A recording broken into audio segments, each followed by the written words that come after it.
ये है कि मैं सिंधी हूं, we're hairy and we're horny. That's just a disgusting combination. तो मैं हर दूसरे तीसरे दिन यूनिब्रा हो जाती हूँ। स्कूल में मुझे प्यार से बुशी आईब्रोज कहते थे। खैर, तो हमारे यहाँ तो बच्चा भी मूंछों के साथ पैदा होता है।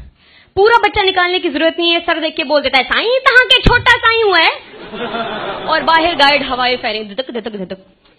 और बच्चा जो पैदा हुआ है उसको पता है कि उसको बड़े होकर या तो सीएसएस देना है या तो उसे पॉलिटिशियन बनना है। सीएसएस तो हमसे नहीं होता, हम बहुत हार्ड हराम है। अगर हमारे बस में हो तो हम कंबल उड़ाने के लिए भी एक बंदा हायर कर लें। और बच्चा अगर मीडिया साइंस भी कर रहा है इकरा यूनिवर्सिटी से, उसे पता है कि उसे पॉलिटिशियन ही बनना है।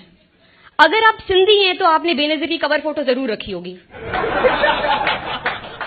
मेरी अम्मा ने मुर्तजा भुट्टो की रखी थी, वो भी अलमारी के अंदर।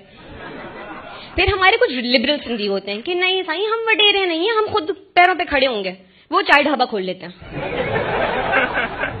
तो जी मैं आपको कुछ फन फैक्ट्स बताती हूँ सिंधियों के बारे में कि हमारा provincial food is dal chawal and amb. We love mangoes like a lot, कि मैं कभी कभी सोचती हूँ अपने बच्चों का नाम ना मैंगोज के पीछे रखूं।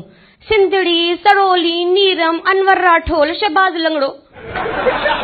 हमारा provincial drink is bhang, provincial car is Vigo, provincial catch phrase is फक्त थई लूसी भेड़ा। अगर आपको सिंधियों को उनके नेचुरल हैबिटेट में देखना है तो आप किसी दिन चेज़अप चले जाओ। वहां बच्चे रांगड़ हो रहे होंगे जमीन पे, माए उन्हें बुज्जे दे रही होंगी, छोरा पादर खाइन देखा, और उनके अब्बा ना कल सूट में बूट और वास्कोट में से करक नोट लगा रहे होंगे। That's Sindhis for you. हम इतने डाउन टू अर्थ है कि हमारे मिलने के तरीके से आपको अंदाजा हो जाना चाहिए। साईं साईं साईं साईं साईं सगोरा साईं साईं साईं मुर्शिद साईं लख थोड़ा। हम सिंधियों के घर में एक जरूर आपको स्टफ्ड हिरन जरूर मिलेगा। वो अजीब कॉन्स्टिपेटेड शक्ल में बैठा होता है जैसे पता नहीं क्या हुआ है उसके साथ मारने से पहले।